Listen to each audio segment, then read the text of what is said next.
चल 14 गुणस्थान नाव वाचा मोठ्यानं.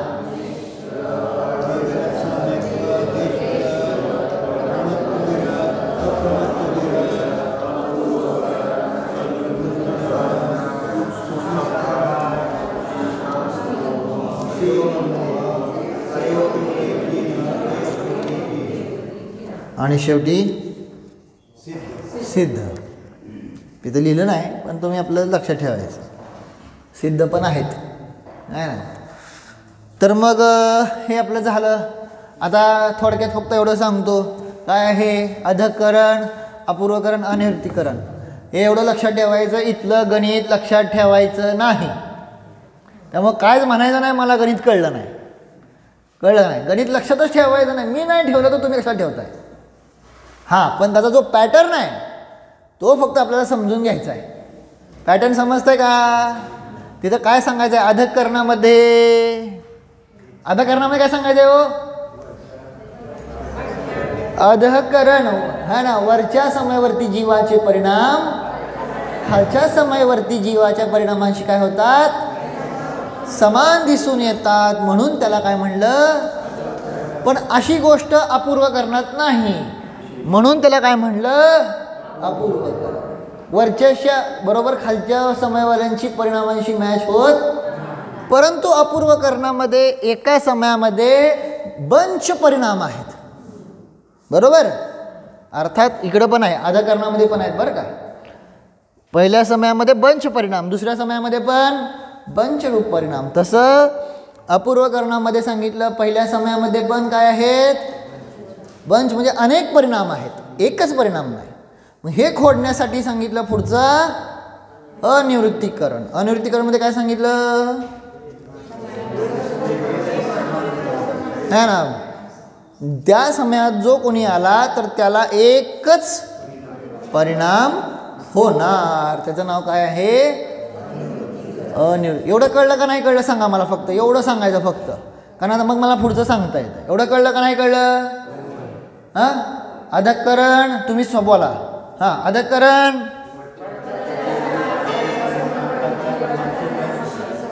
काय असतात? मॅच होतात, समान असतात. ठीक आहे. अपूर्वकरण वरच्या समयवर्तीची खालच्या समयवर्तीशी मॅच होत, मग काय होतंय? प्रत्येक वेळेस विशेष अपूर्व अपूर्व होत आहे, परंतु त्या समयामध्ये बंच परिणाम आहे. आणि अनिवृत्तीकरण सांगितलं आता प्रत्येक समयामध्ये बंच परिणाम नाहीत, फक्त काय आहे? एकच परिणाम आहे, कुठलाही भेद नाही. एवढं लक्षात आलं का? लक्षात आलं की नाही? आता आम्ही थोडंसं काल जे शेवटी सांगितलं ना तेच आता फक्त घटवतो बरं का, आहे ना. तुम्हाला इथं चार्ट बघायचं असेल तर पान नंबर 28, कोणाचा 1-2 पान पुढं मागं असतील. अधःप्रवृत्तकरण, अपूर्वकरण, अनिवृत्तीकरण. आता इथं 2च बघायचं आपल्याला, एक समयवर्ती जीवांचे परिणाम आणि भिन्न समयवर्ती जीवांचे परिणाम. कळते का हे? एक समयवर्ती भिन्न समयवर्ती म्हणजे काय? 2 जीव, 2 किंवा जास्त पण असतील, 2 असतील, 3 असतील, 4 किती पण असू द्या, आहे का नाही. तर एका समयामध्ये आले तर त्यांचे परिणाम कसे असणार? सदृश समान असणार का? हां, असदृश म्हणजे भिन्न असणार. बरोबर.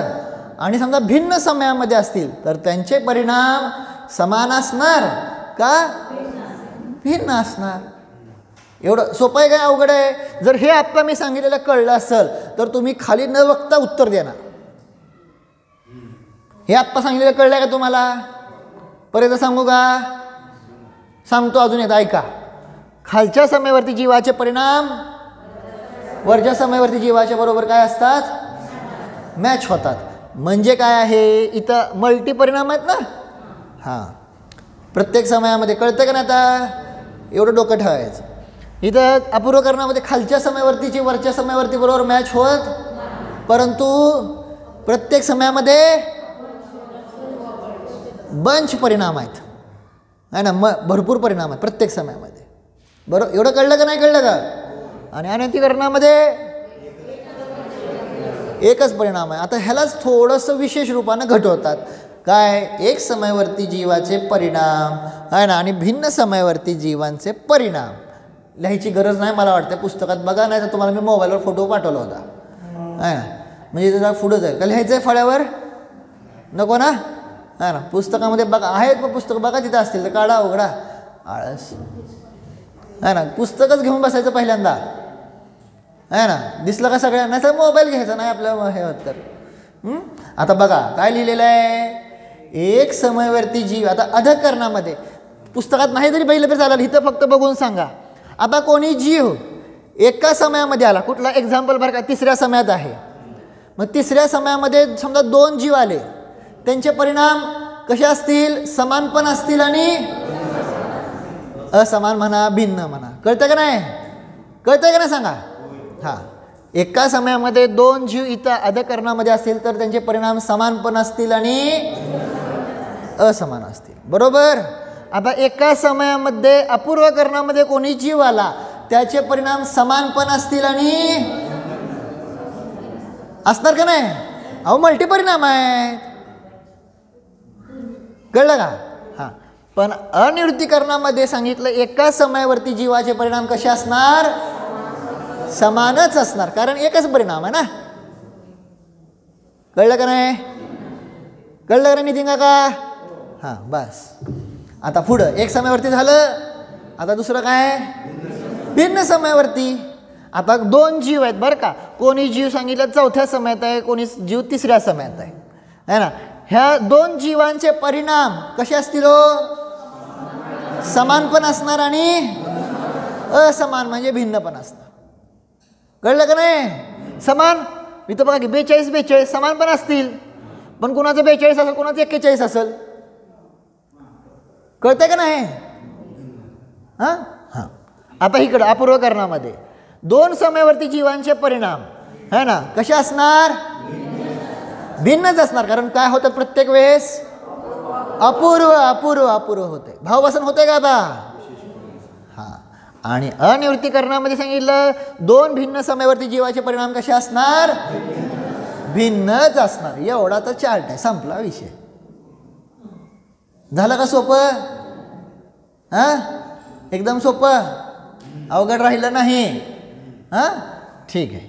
अशा प्रकारे हे काय सांगितलं? अधःकरण, अपूर्वकरण आणि अनिवृत्त. अजून मला सांगायचं आहे, पण मी आज नाही सांगणार. आता ते उद्या. का? रोज थोडं थोडं जाऊ द्या गाडी आहे ना. हे अधःकरण, अपूर्वकरण, अनिवृत्तीकरणाबद्दल जरा डीपमध्ये जायचं आहे थोडंसं आहे ना. काय घडतं ते हे नाही सांगणार मी, कांडघात वगैरे काय तसलं नाही सांगणार, पण अजून आहे ते नंतर सांगतो. इथं अजून एक आपण इथं पुस्तकातच बघा, काल शब्द लिहिले का? कालमध्ये उदाहरण लिहिले का? उदाहरण आहे ना. तर अधःकरणाचा जो काळ आहे तो किती समय लिहिलेला आहे? 16 समय. अपूर्वकरणाचा आणि अनिवृत्तीकरणाचा हा उदाहरण म्हणून मांडलेलं काळ आहे, खरा काळ नाही. खरा काळ किती आहे? असंख्यात समयांचा आहे. पण अधःकरणापेक्षा अपूर्वकरणाचा काळ कमी आहे आणि अपूर्वकरणापेक्षा अनिवृत्तीकरणाचा काळ. एवढं तर कळलं का नाही? कळलं? कळलं का नाही? हां, बस एवढं लक्षात ठेवायचं. काळ कमी आहे आता, पण परिणामांची विशुद्धी काय प्रत्येक वेळेस जास्त आहे, वाढत गेली आहे. आणि त्या कमी काळात परिणामांची विशुद्धी वाढत चालली आहे. त्यामुळं कर्म पण जे नष्ट होणार आहेत ना ते तसे जास्त होत जातात. हां, म्हणजे अधःकरणापेक्षा अपूर्वकरणामध्ये जास्त कर्म नष्ट होतात. अपूर्वकरणापेक्षा अनिवृत्तीकरणामध्ये कर्मांचं कार्य जास्त प्रकारे नष्ट होतं. हे मी सामान्य सांगितलं, बस. ह्याच्यापेक्षा पुढं नको. कळलं का? आज एवढं कळलं का नाही कळलं? हां, अधःकरण, अपूर्वकरण आणि हां, अजून विशेषता आहे ती उद्या 9 वाजता आहे ना. म्हणजे तुम्ही लवकर याचाल तर आहे ना. 9:15 वाजता जरा सोपं, 9:15 ते 9:30 आहे ना. 9 ते 9:15 थोडं अवघड असणार. आता पुढं, आता मी सांगितलं होतं अभ्यास करून या म्हणून सांगितलं होतं तुम्हाला. उद्याचा अभ्यास सांगितलं होतं का नाही? काय सांगितलं होतं? हां, ते पुस्तकातलं पान नंबर किती आहे? 36. तुमचं बघा इकडं तिकडं, पान नंबर 36. ज्यांच्याकडे पुस्तक नसेल तरी काही घाबरायचं कारण नाही आहे, तिथं त्यांना सुद्धा समजेल, मी फळ्यावर दाखवतोच आहे ना. आता तिथं काय आहे? जीव सदा काल पाए जाते है. कुठल्या कुठल्या गुणस्थानातले जीव सदैव प्राप्त होतात हे इथं सांगायचा प्रयत्न केलेला आहे. ज्यांना मागचं कळलं नाही त्यांनी टेन्शन घेऊ नका, हे कळणार आहे, फक्त लक्ष द्या, कारण त्या प्रकरणाशी याचा काही संबंध नाही. ओके, कळतं का? नवीन आहे आता प्रकरण, सोपंच घेतो आता आहे ना. आता मी फक्त गुणस्थानांची नावं लिहितो. हां, गुणस्थानांचं आकडे लिहितो. 1 2 3 4 5 6 7 8 9 10 11 12 13 14. गुणस्थान झाले का 14? सगळ्यांचे पाठ आहेत का? बघा, पुरुषांमध्ये अजून सुद्धा किती वेळा सांगतो तुम्हाला, पाठ करा. ज्या पाठ होत नसेल तर काय करायचे? व्हिडिओ काढा. ते पण नाही, काहीच करायचं नाही. आणि हा चुकीचा हट्ट आहे. आणि त्यामुळे आपल्याला काय वाटतं, जसं तुम्ही वागताय ना, तुमची पोरं पण तशीच वागायची. मला माहिती आहे, भक्तांवर पाठ करा, नाही करायचं. घरी पण नाही करायचं, हिथं बी नाही करायचं, हा ना. मग अर्धा तास किती होणार आहे, हा ना. थोडी मेहनत स्वतः करावी लागणार, कळलं का? अशी सवय लावा. थोडी तर मेहनत थोडी, काय अवघड नाही, ठीक आहे. जे कळत नाही ते सोडून द्या, पण जे कळतंय तिथं तर पाठांतर करायला अडचण आहे का, हा ना. 14 गुणस्थानांची नावं परत म्हणा बर.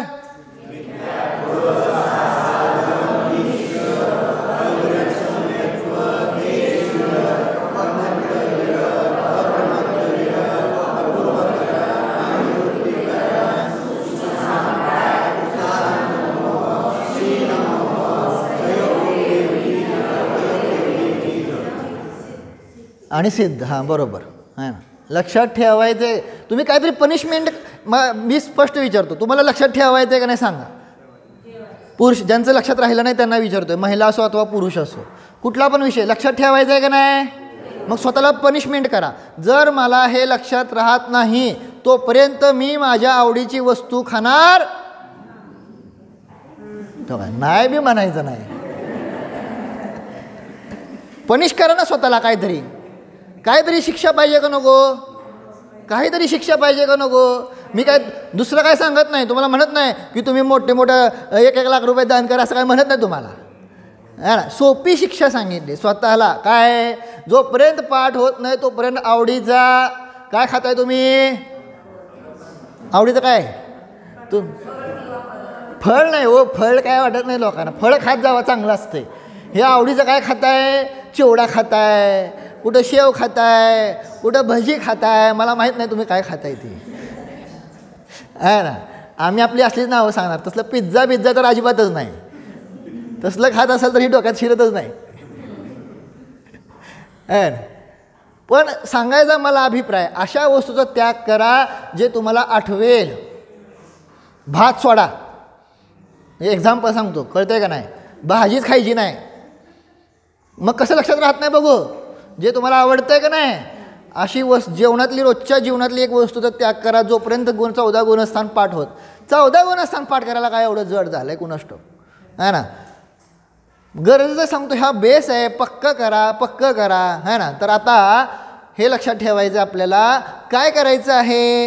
ह्या 14 गुणस्थानामध्ये इथं सांगितलं की कंटिन्युअसली ह्या गुणस्थानांचा कधीही अभाव होत नाही. कोणी ना कोणी ह्या 3 लोकांमध्ये आहे ना. हे आता घटवत आहेत. सोपं प्रकरण आहे, नवीन प्रकरण आहे, मागच्याचा काही संबंध नाही. पहिलं गुणस्थान मिथ्यात्व आहे का नाही. 3 लोकांमध्ये सदैव मिथ्यादृष्टी जीव असणारच, है ना.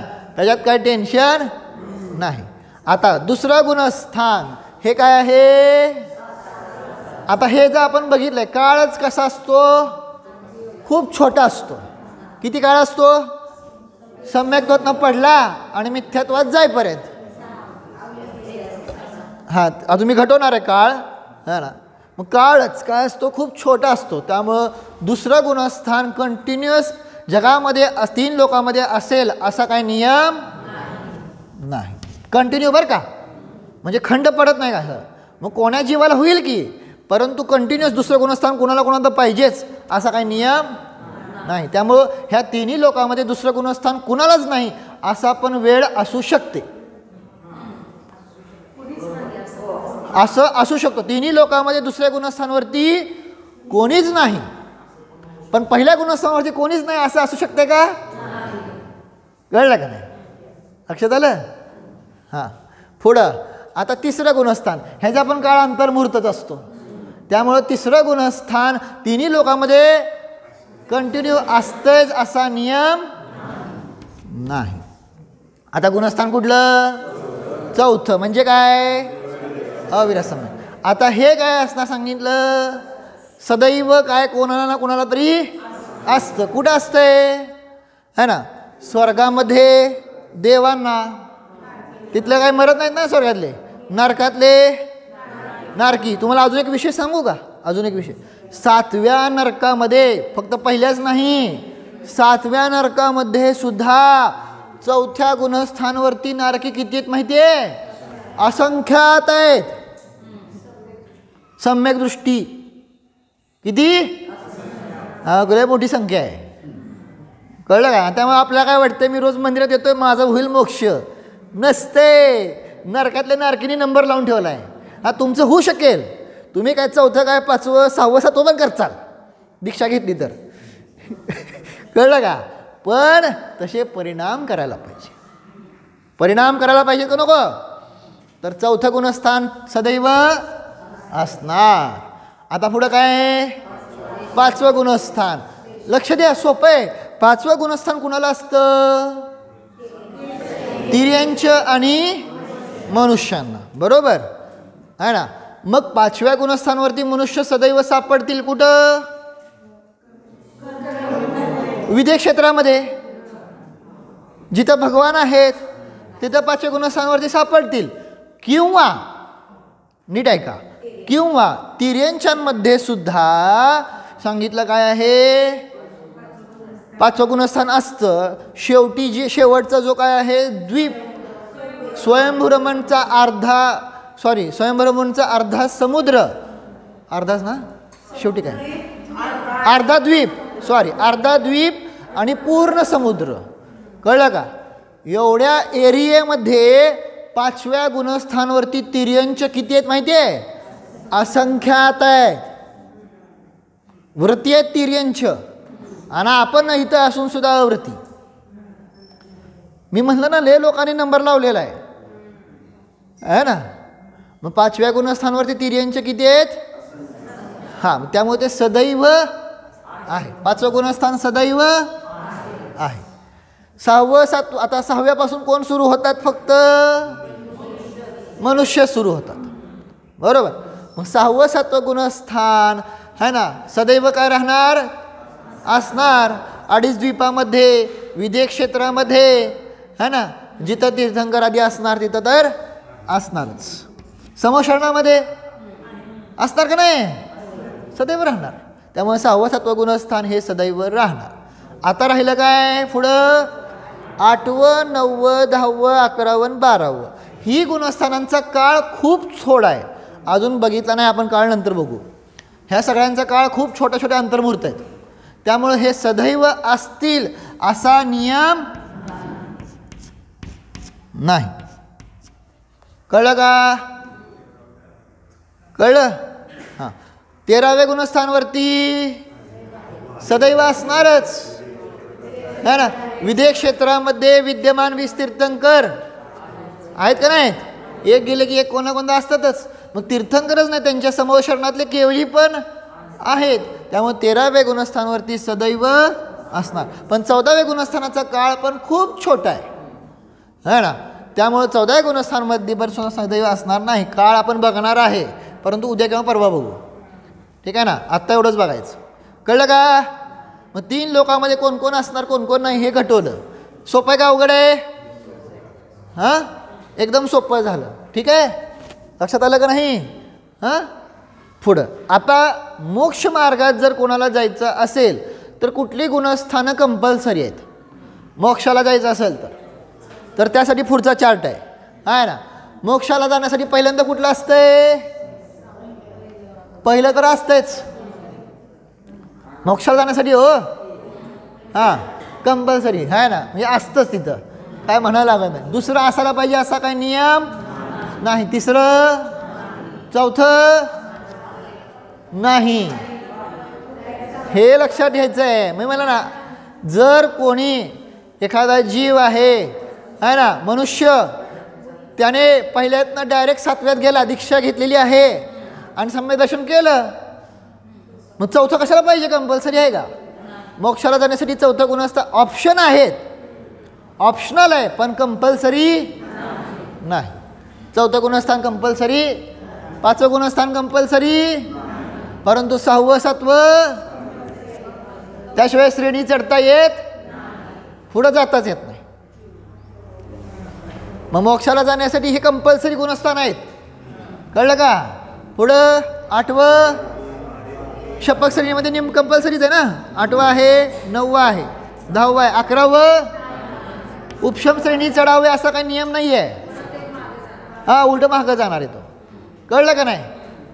11वं गुणस्थान कुठं सापडतंय? उपशम श्रेणी आपण घडवलेलं आहे ना. पुढं 12वं, 10व्यानंतर काय असणार? कंपल्सरी 12वं, 13वं असणार आणि 14वं असणार मोक्षाला जाण्यासाठी. कळलं का? कंपल्सरी गुणस्थानं कुठली? सोपं आहे का अवघड आहे? हां, असं रोज थोडं सोपं थोडं अवघड, कळलं आहे ना. तर आता हे आपण काय बघितलेले आहेत? हे संख्या हे बघितली. पुढं आता 4 गतीतले एकूण जीव घटवत आहेत, कळलं का? 4 गतीमधले एकूण जीव चार्ट आहे ना सगळ्या पुढं. हां, 4 गतीतले पहिल्या गुणस्थानवरती किती जीव आहेत 4 गतीमध्ये? अनंत अनंत. आता मी नाही लिहित आहे ना, तुम्ही पुस्तकामध्ये बघा, नाही तर का लिहू, सगळ्यांपुढं नाही आहे खरं, लिहितो अनंत अनंत. ठीक आहे. दुसऱ्या गुणस्थानवरती 4 गतीमध्ये किती आहेत? असंख्यात. हे उत्कृष्ट संख्या आहे. ही काय सांगितलेली आहे? उत्कृष्ट संख्या आहे ना. मग 4 गतीमध्ये समजा सगळे जीव बघितले दुसऱ्या गुणस्थानात सापडतील, ते किती असणार आहे सांगितलं? असंख्यात सापडू शकतात. ठीक आहे ना. तिसऱ्या गुणस्थानावरती असंख्यात, जास्त समजलं ना, जास्त उत्कृष्ट संख्या बरं का. मॅक्झिमम मिनिममची चर्चा चाललेली नाही. आणि 4 गतीच्या अपेक्षेने सांगतो आपण, बरोबर. तर तिसऱ्या गुणस्थानावरती पण असंख्यात जीव असू शकतात. असू शकतात का म्हणलो? कारण कंटिन्यू हे गुणस्थान नसते, कळलं का नाही? बघितलं ना 3 लोकांमध्ये कंटिन्यू असते का? नाही. बघितलं, कळलं का नाही? हे जर पक्क केलं तर तुमचे सगळं काय होणार आहे? सगळं काय म्हणतात ना, धवलामधलं हे तुमचं काय काळ आणि अंतर मार्गाने पक्की होती. सत्संख्या क्षेत्रामधलं काळ आणि अंतर आहे ना, हे पुढच्यासाठी गरजेचं आहे, म्हणून हे बेसिक आवश्यक आहे. हे फक्त बेसिक आहे, कळलं का नाही? एवढं पक्क करायचं आहे ना. पुढं 4थ्या गुणस्थानवरती किती जीव असणार? असंख्यातच आहे ना. आनंदाची संख्या फक्त मिथ्यात्वातच असते आणि सिद्धांमध्ये आहे ना. तर किती असणार? असंख्यात, कळलं का नाही? असंख्यात जीव आहेत. नरकामध्ये पण असंख्यात आहेत, स्वर्गामधले पण असंख्यात आहेत है ना. तिर्यांचे सुद्धा असंख्यात आहेत. आणि मनुष्य किती आहेत? ते संख्यात आहेत. ते असंख्यात लावायचं नाही, कळलं का? आणि ह्या सगळ्यांची टोटल करून सुद्धा उत्तर किती येणार? असंख्यातच येणार, कळलं का नाही? त्यामुळं 3 लोकांमध्ये 4थ्या गुणस्थानावरती किती जीव असणार? 5व्या गुणस्थानावरती मनुष्य असंख्यात नाही आहेत, परंतु तिर्यांचे आहेत ना असंख्यात. आणि तुम्हाला सांगितलं ना कुठं? स्वयंभू रमणचा अर्धा द्वीप आणि स्वयंभू रमणचा पूर्ण समुद्र, ह्याच्यामध्येच 5व्या गुणस्थानावरती तिर्यांचे असंख्यात आहेत, तिथंच जास्त आहेत. आता तिथं का जास्त आहेत ह्याचं कारण मी परत कधी सांगेल. एरिया जास्त आहे ना, हां ते परत सांगेल, आता नको. पुढं 5वं गुणस्थान झालं. त्यानंतर आता पुढं 6व्यापासून कोण असणार? मनुष्यामध्ये जावायचं. त्यामुळे आता इथं असंख्याची चर्चा पण संपली. आता सगळं संख्यातमध्ये येणार आहे ना.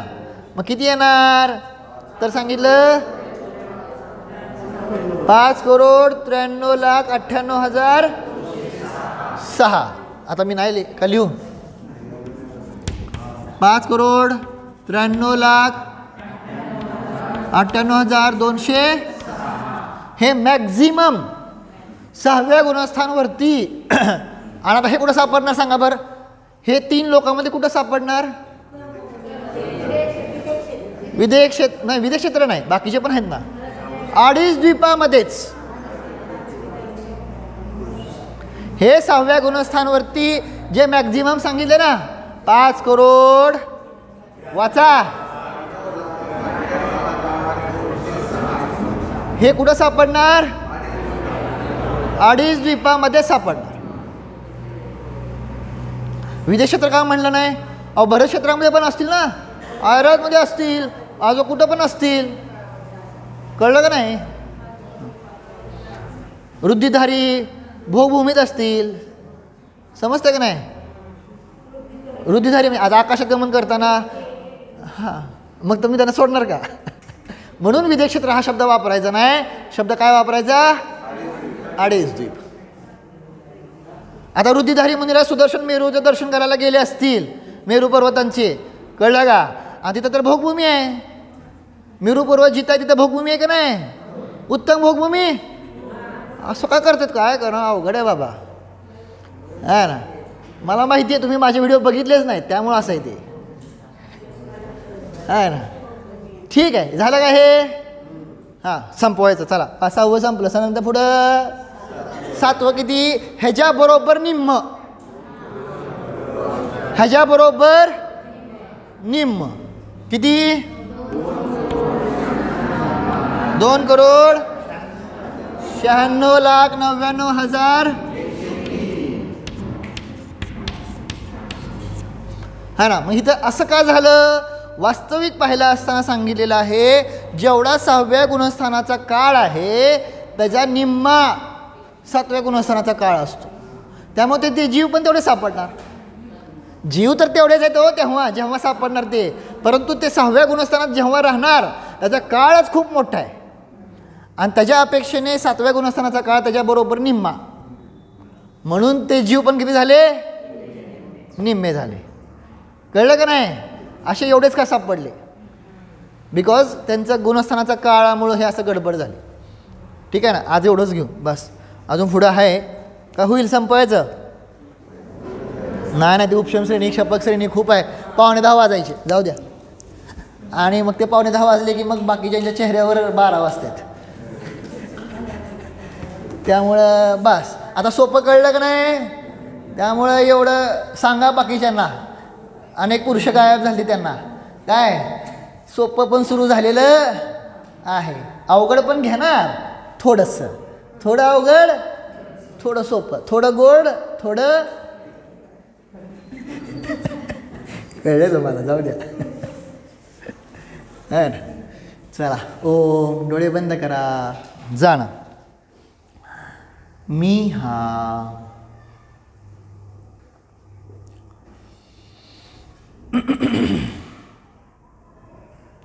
कारण परमात्मा आहे.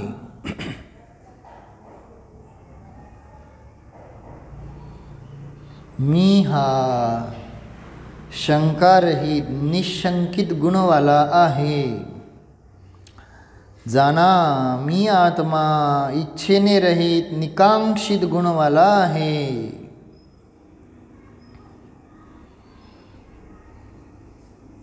मी आत्मा किळस रहित निर्विचिकित्सा गुणस्वभावी आहे.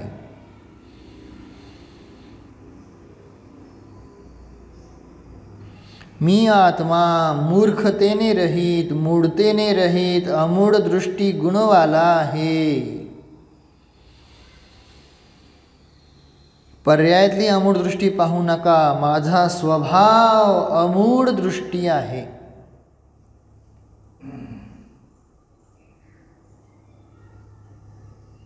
अनुभव घ्या, निशंकित, निकांक्षित, निर्विचिकित्सा अमूढ दृष्टी हा माझा स्वभाव आहे, हा माझा गुण आहे.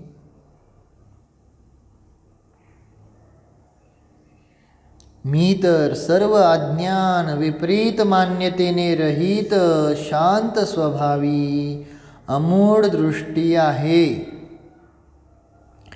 मी आत्माच आहे, ह्यात कसली शंका नाही. मी अनंत गुणांनी युक्त आहे, मला कसलीच कांक्षा इच्छा नाही.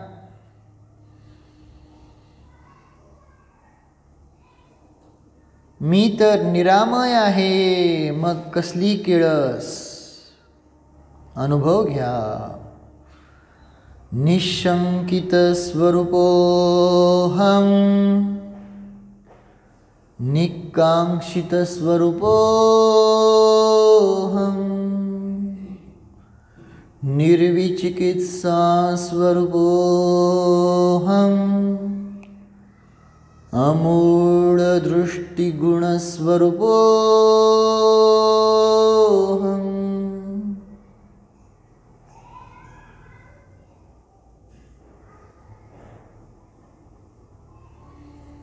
ओम.